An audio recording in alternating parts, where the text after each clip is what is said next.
Hey everyone, I'm Sebastian from Cinemageddon Reviews. Here I am finally talking about the Golden Globe Awards this year. Yay.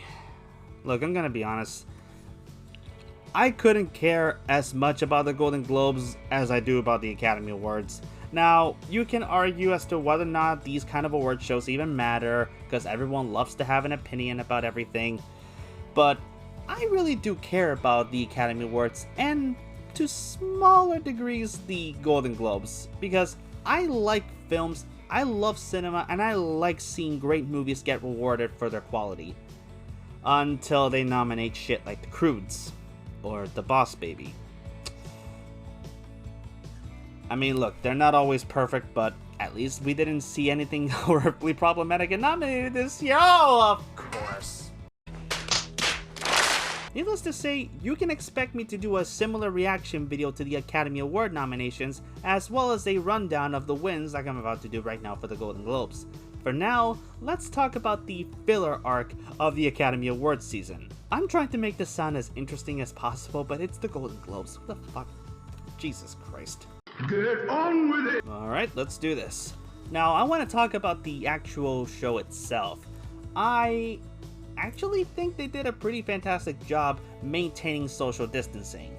And the way that they had Tina Fey and Amy Poehler, the hosts of this year, and I'm glad they brought them back because they're always the funniest when they're together. The fact that they actually had them on separate parts of the stage but also had them together via camera editing was actually kind of funny. But what I really like more than anything is that everybody attending the awards, not presenting the awards themselves, were all first responders. I greatly appreciate that they had a whole bunch of first responders coming in there to watch the show happening live while every other celebrity was watching from home.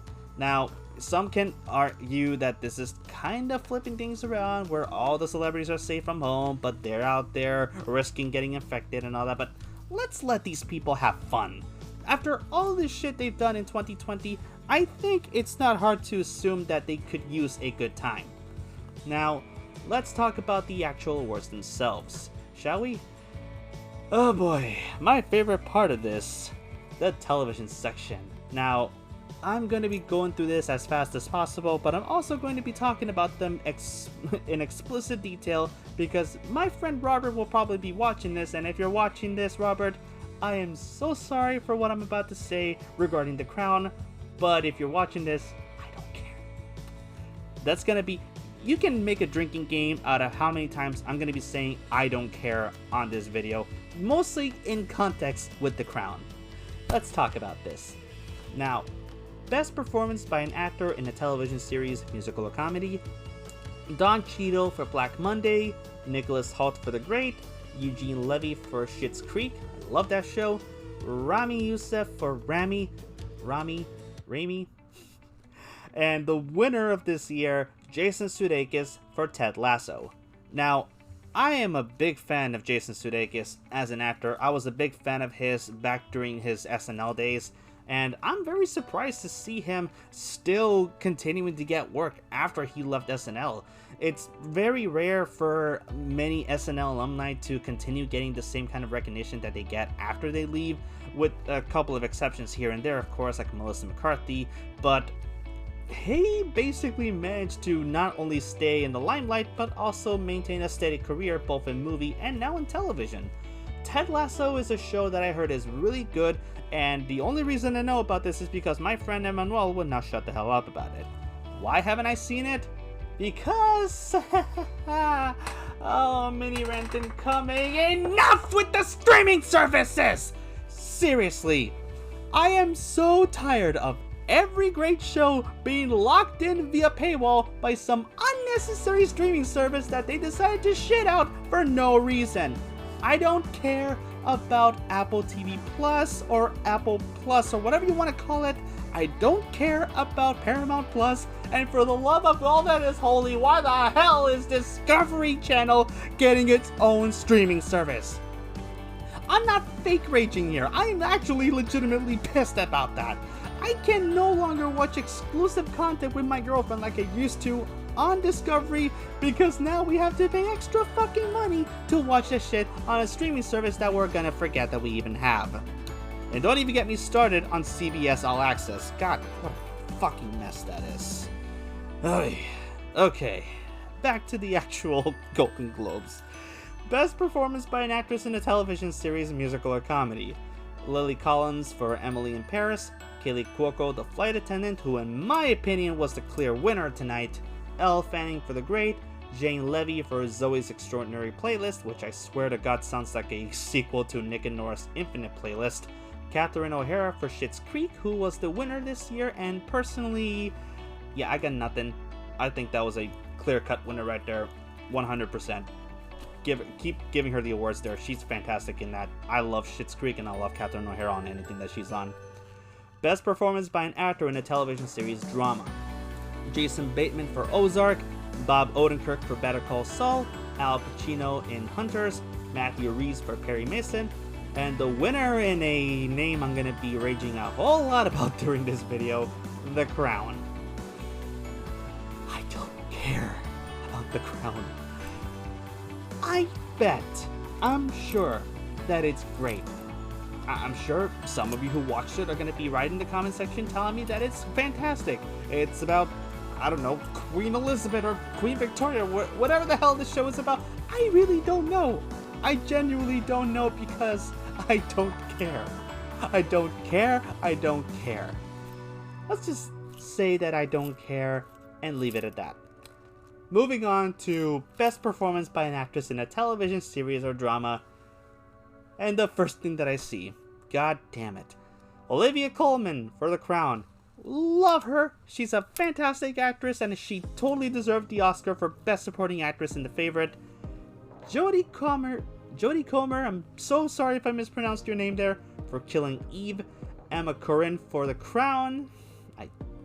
Laura Linney for Ozark. And Sarah Paulson for Ratched. I swear to God, I do not know how to pronounce things anymore. Now, this is a little trend that I keep seeing here. Whenever something big comes in, all the big critics talk about it, all the people on Twitter talk about it, it usually tends to take away a lot of the excitement for shows like these because you know that those are going to win. It's going to take all the awards and nobody who got nominated is going to be having even a sliver of hope of winning because you know that you're going to lose if that one is getting nominated against you. It's the same thing that happened with Game of Thrones before we all came to our senses and realized that it was never good to begin with.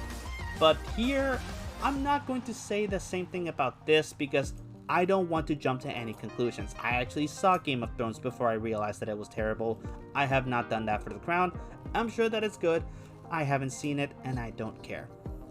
Best performance by an actor in a limited series or motion picture made for television. Jesus Christ, you guys could not have found a way to make that sound less of a tongue twister. Bryan Cranston, Your Honor. Jeff Daniels, The Comey Rule. Hugh Grant, The Undoing, Ethan Hawke, The Good Lord Bird, which kind of reminds me of the bad guy from Miss Marvel Comics, and the winner of this year, Mark Ruffalo for I Know This Much Is True. And I know this much is true, Mark Ruffalo is finally getting the recognition that he deserves. I know that a lot of people are fans of him after the Avengers, but I was a fan of him back when 13 Going on 30 got hit in theaters. I saw that shit in theaters, that's how old I am. Ay, Dios mío. Kill me now, God, please. Moving on before I think about the worst. Best performance by an actress in a limited series or motion picture made for television. Cate Blanchett for Miss America. Daisy Edgar-Jones for Normal People. Shira Haas for Unorthodox. If I mispronounce your name, I'm so sorry. I think this is the same thing that happened during the Golden Globe reaction video that I did. There were some names that I just did not know how to pronounce, and it just came off as very cringy when I actually said them. The real winner here, and this one I do agree with the hype on, Anya Taylor-Joy for The Queen's Gambit. I love The Queen's Gambit. I fucking love it. If you have not seen it, I highly recommend that you do so. It is fantastic. I love chess. I think I kind of need to... I don't think it's clear. I love chess. I love everything about this. I love everything about the game. It is fantastic, and watching this shit happen and the story that was weaved around it, and I heard this is the start of a series of books. I want this to continue because this show is fantastic, and Anya Taylor-Joy, I am so happy to see that she's finally getting recognition and is able to wash away the horror that was the New Mutants. Not to say that she was bad in the New Mutants, I'm just saying the fact that she had to actually be in the New Mutants, considering all the baggage that the damn movie had coming into its release. Now, moving on to Best Television Series Drama, I don't give a shit, Lovecraft Country, The Mandalorian, and now I get to get pissed. The Mandalorian, Ozark, and Lovecraft Country, I don't know which one is better. In my honest opinion, it has to be The Mandalorian. But these three in particular, these are all fantastic in their own way, and I could not honestly tell you which one is better, and I'm not going to, because that's entirely up to you to decide. I don't care about the damn Crown. I don't care. I'm sorry. I know I keep raging on about this, and I'm sure that I'm about to be finished with this. No, I'm not. No, I'm not. I'm not. But damn it, I just don't care. To me, The Mandalorian did a lot more than The Crown did, and Lovecraft Country did more than The Mandalorian and The Crown did, and Ozark is Ozark. Ozark is fantastic. God damn it. It's getting all the love that it deserves, but not by the people that truly would appreciate it. Y'all need to watch that show. Fucking assholes. Best Television Limited Series or Motion Picture Made for Television, The Queen's Gambit. What more can I say? It's fantastic, and if you haven't seen it, what the fuck are you waiting for? What the hell else we got here? Best Performance by an Actress in a Supporting Role in a Series, Limited Series, or Motion Picture Made for Television. What happened to just Best Actress in a Supporting Role in a Show? Is that so much? Is that so hard to ask? Can you just please lower the damn... I don't need to twist my tongue every time I say what category we're talking about. Helena Bonham Carter for The Crown. I love her. I don't care about the show that she's in. Julia Garner for Ozark. Wonderful. Annie Murphy for Schitt's Creek. Again. Cynthia Nixon for Ratched. Gillian Anderson. Holy shit, she's still acting? Gillian Anderson for The Crown. Yeah, I was surprised too when I saw her there. I still see her as Scully from X-Files. Now, who else do we got here? Best Performance by an Actor in a Supporting... Best Performance in that. You know what? I'm not even gonna bother. John Boyega for Small Axe. I haven't seen this show, but I heard that he was fantastic in it, and I'm willing to believe that John Boyega is perfect on anything that he's on. Brendan Gleeson for The Comey Rule. Daniel Levy for Schitt's Creek. Jim Parsons for Hollywood. And Donald Sutherland for The Undoing. I knew that he wasn't going to be nominated for The Big Bang Theory because The Big Bang Theory is no longer around, thank God. But the fact that Jim Parsons is still getting work and isn't being typecast is kind of a good thing, but at the same time, I don't think the world needs any more of Jim Parsons. No disrespect. Anyway, Best Television Series Musical or Comedy. Emily in Paris, The Flight Attendant, Schitt's Creek, The Great, Ted Lasso. Schitt's Creek's fantastic. The Flight Attendant probably should have won. Let's move on to the good category, the one that I actually do give a shit about and have a lot to say. Before I actually start talking about who won Best Film in this year, I'm gonna save that one for later because I have a lot of things to say. But for now, Best Original Score, Soul ended up winning. And I'm a little bit confused about this because both Trent Reznor and Atticus Ross were also nominated for Mank. But honestly, there was never going to be any contest there. Soul clearly had the better music. Mank was fantastic. Soul was definitely the right winner. Tenet was also okay. News of the World I haven't heard or seen, nor did I did with Midnight Sky. But definitely I have to give it to Soul. It was clearly the right winner here. Best Director for a Motion Picture, and I mean in general here, thankfully they're being nice enough to make this as short as possible. David Fincher, Mank. Regina King, One Night in Miami. I actually had a chance to see that movie in theaters, but I completely bitched out on the opportunity to do so. Aaron Sorkin, The Trial of the Chicago 7. Chloe Zhao, Nomadland, and Emerald Fennell for Promising Young Woman. I also had the chance to watch Promising Young Woman, and I technically still do. It's actually still in theaters right now in Fine Arts. But I was very pleasantly surprised when they announced that Chloe Zhao was the winner.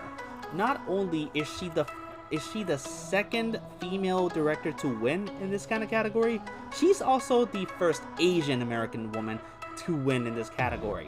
Nomadland is a goddamn masterpiece.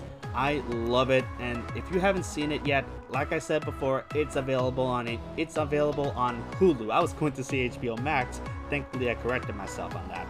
So, stop what you're doing right now. Go watch it. Don't say that it's boring, because quite frankly, yeah, you know what? I don't have anything to say about that. Some people will call it boring. Others will say that it's a beautiful masterpiece. You decide which one is right on that. For me, personally, it is just a great fucking film, and I have a lot more to say about it, but if you want to know what I have to say about it in detail, then go check out my review on it over here on Cinemageddon Reviews. # product plug. Actor in a motion picture, musical, or comedy. I would have said best, but my brain wasn't working. Sacha Baron Cohen for Borat's subsequent movie film, James Corden for The Prom, Lin-Manuel Miranda in Hamilton, Dev Patel for The Personal History of David Copperfield, Andy Samberg for Palm Springs. Oh boy! Lin-Manuel Miranda just cannot catch a break when it comes to the acting categories, can he?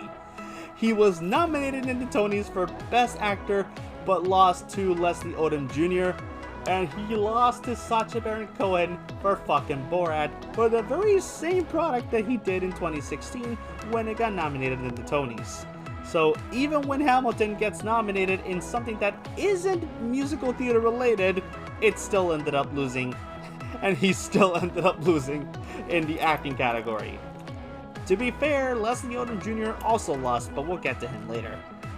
As for Sacha Baron Cohen, I don't really have anything to say against this. I genuinely agree with this 100%. Not only was his performance fantastic, the fact that Borat of all people was able to go through actual character development after the first movie is ridiculous in and of itself, but it was fantastic seeing him in this movie, and the way that he pretty much evolved in terms of comedy and what the film does as a whole is ridiculous. And if you haven't seen it, it is on Amazon Prime Video. Trying not to rage about that. I already had Amazon Prime Video before having a streaming service where everything was a thing. Best Actress in a Motion Picture, Musical, or Comedy. Maria Bakalova for Borat's subsequent movie film. Kate Hudson. Sorry, that was for Kate Hudson, not for music. For music. That one was for music. Both of those things are terrible. I hate them both equally. Michelle Pfeiffer for French Exit, Rosamund Pike for I Care a Lot, and Anya Taylor-Joy for Emma. I didn't even realize that Anya Taylor-Joy was in another thing that wasn't the Queen's Gambit last year. I have not seen I Care a Lot, but I definitely care a lot about Rosamund Pike to see that she ended up winning. Fantastic actress, and I'm glad to see that she was able to do anything other than what she did in Gone Girl. I'm sorry, Gone Girl is horrifically overrated. I liked it the first time I watched it, never watched it again, even though I own it right there. Best Actress in a Motion Picture for a Drama. Viola Davis for Ma Rainey's Black Bottom, Andra Day for The United States vs. Billie Holiday, which if I'm not mistaken is currently on Hulu, Vanessa Kirby for Pieces of a Woman, Frances McDormand for Nomadland, and Carey Mulligan for Promising Young Woman. I'm gonna be honest here, I was a little bit let down by this one, mostly because I genuinely thought Frances McDormand gave the best performance in this entire shit show of a year, and seeing her in that movie was definitely something that a lot of people should watch, because it really does show that age has not slowed this woman down, and the fact that she went through all of this along with everyone in the production team, the way that they did this film in general is ridiculous. I will definitely watch The United States vs. Billie Holiday though, because I'm hearing a lot of good things about it, and I don't want to sound so negative over the one that ended up winning. Now let's talk about the sad part, and oh my goodness, I don't know if I can even go through this. So, for those of you who obviously were paying attention, Chadwick Boseman was nominated for Best Actor in a Motion Picture Drama, even though he passed away last year.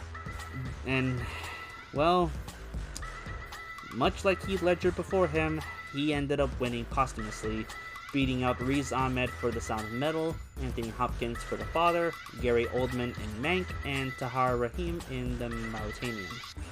I am not even going to dispute that. Not only is Chadwick Boseman fucking great, but the fact that they awarded him after he passed away is just ridiculous in a good way. And watching his wife accepting the award and giving that heart-wrenching speech that she did was absolutely gorgeous. I'm gonna just tell you all, go look it up on your own. It is definitely worth your time. Go check it out. It is fantastic. I'm gonna stop this before I start crying. Best motion picture animated. What happened to best animated motion picture? Why does this have to be like this? Okay, Onward, Over the Moon, Soul, and Wolfwalkers. Soul ended up winning, and honestly, between it and Onward, I don't know if it's obvious, but Soul was clearly the most complex film in this entire category. Oh hey, The Croods is here too. I could not care less about that. Fuck you, and the fact that they nominated the Boss Baby in the Oscars still pisses me off to this day. I know this ain't the Oscars, but I fucking hate Boss Baby. Best Actor in a Motion Picture, Musical, or Comedy, Sacha Baron Cohen, James Corden, Lin-Manuel Miranda, and... wait a minute, am I just going through all this again? Oh my god. I thought I was going crazy here. The stupid fucking list repeated itself when it came to the winners for Best Actor in a Motion Picture, Musical, or Comedy. God damn it, CNN. No wonder conservatives hate you. Okay, Best Actress in a Supporting Role in Any Motion Picture. Oh, okay, so any motion picture. So we could have done this from the beginning. Okay, fantastic. Wonderful. Best Actress in a Supporting Role in Any Motion Picture. Glenn Close for Hillbilly Elegy, Olivia Colman for The Father, Jodie Foster for The Mauritanian, Amanda Seyfried in Mank, Helena Zengel for News of the World. My apologies in advance. And Jodie Foster in The Mauritanian. Again, I have not seen this because I actually haven't been able to have the chance to see it because it hasn't been released in theaters here yet, or at least I couldn't at the time. But it had only just recently been released, and I will be giving this a watch because the trailer actually left me interested. Best Actor in a Supporting Role in Any Motion Picture. Fucking Christ. Sacha Baron Cohen for The Trial of the Chicago 7, making this the second time he got nominated this year in the acting categories.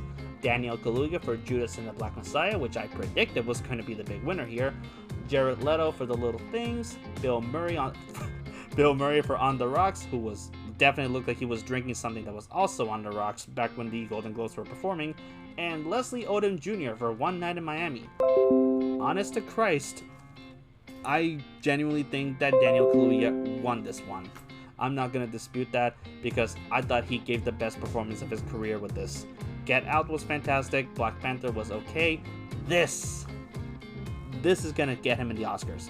I'm promising, I'm calling it right now. If this shit doesn't get him an Oscar this year, I'm calling bullshit. Best Original Song for a Motion Picture. Fight for You for Judas and the Black Messiah. Hear My Voice from the Chicago 7. IOC or Scene for The Life Ahead. Speak Now, One Night in Miami. Tigers in Tweed, The United States vs. Billie Holiday. I have not seen The Life Ahead. I don't know why I'm having such a hard time saying that, but I'm definitely going to be checking it out, especially considering that it got nominated in the Best Foreign Language category, along with other movies that I definitely want to check out. But going into this, let's talk about the foreign language category here, because I'm a little confused on this. Another Round, Denmark. La Llorona, Guatemala and France. The Life Ahead, Italy. Minari, USA. Two of Us, France and USA. Okay, I'm gonna level with you. I actually thought Minari was a Japanese film, or a Korean film. I did not know this was a US film. So how the hell does it apply for the Best Foreign Language category? I mean, yes, they speak Korean in it, but wouldn't that still technically make this a Korean movie? Maybe? I'm not entirely sure. Best Screenplay for a Motion Picture: Emerald Fennell for Promising Young Woman, Jack Fincher for Mank, Aaron Sorkin for The Trial of the Chicago 7, Florian Zeller and Christopher Hampton for The Father, Chloe Zhao for Nomadland, and I wanted to say Jack Fincher was definitely the winner here, but Aaron Sorkin is Aaron Sorkin, and Aaron Sorkin has never made a terrible screenplay in his life, so I'm not even going to try to argue against that. Moving on, Best Motion Picture Drama: The Father, Mank, Nomadland, Promising Young Woman, and The Trial of the Chicago 7. I was rooting for Mank on this, as I'm sure a lot of you probably realized by now, but honestly, I can't argue. Nomadland is definitely the bigger winner here, and I'm going to 100% agree on that. I've never been more happy to be wrong in my life. Nomadland is a masterpiece, and if you haven't checked it out yet, again, it's on Hulu. Go check it out, and if you want to see more, you can check out my review on it here above in the doobly-doo. Now, let's talk about the big winner here, the one that everyone won't shut up about, and the one that I was laughing my ass off after they announced the winner. Da da da da da da da da! Best Motion Picture, Music or a Comedy: The Prom, Palm Springs, Fuck You, Hamilton, and Borat's subsequent movie film, which, as you can clearly see, was the big winner of the goddamn Golden Globes this year. As a movie guy,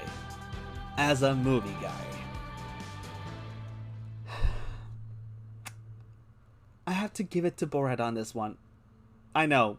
I'm sorry. Hamilton was groundbreaking. Hamilton changed the landscape of everything here. Look, I love Hamilton, okay? I love Hamilton. It is one of my favorite musicals ever. It was one of the only musicals I ever got to actually see on Broadway live. Not on Broadway, but still. It is a masterpiece, and I agree that it should have been nominated. I just think Borat was the better movie. Not just in terms of what it does as a story, but also what it did in terms of collective unconscious. This movie does some shit that I cannot even tell you about, because if I do, you will not believe me until you actually see it. I gotta give props to Rudy Giuliani. I did not think he could act in this. And here we are again. So, yeah, a lot of highs, a lot of lows, a lot of not giving a shit about The Crown, and a lot of Borat beating Hamilton. Oh, the shitposting. So much shitposting.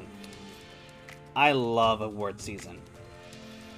And I cannot wait for the Oscars, and I don't know if it's going to be as exciting as this was, but we can only assume that it's probably going to be better. So, if you enjoyed this and you want to see me do the same for the Oscars, be sure to like, comment, and subscribe for more. I don't know if it's going to be as ridiculous or if I'm going to be raging the same way that I did for some of the stuff here, but one thing that I'm definitely excited for: no stupid television shit to talk about, and no mention of The Crown. I am expecting a lot of shit posting if Borat ends up winning Best Fucking Picture and Hamilton loses to it again. I don't know what's going to happen, but it's why I watched this shit in the first place. Thank you all so much for watching. I'm Sebastian from Cinemageddon Reviews signing out, and you can expect my review for Camp Rock in the near future, but you'll also expect to see a little review of a certain movie starring a certain monkey that's going to be beating the shit out of a certain lizard. Catch you all next time. Take care.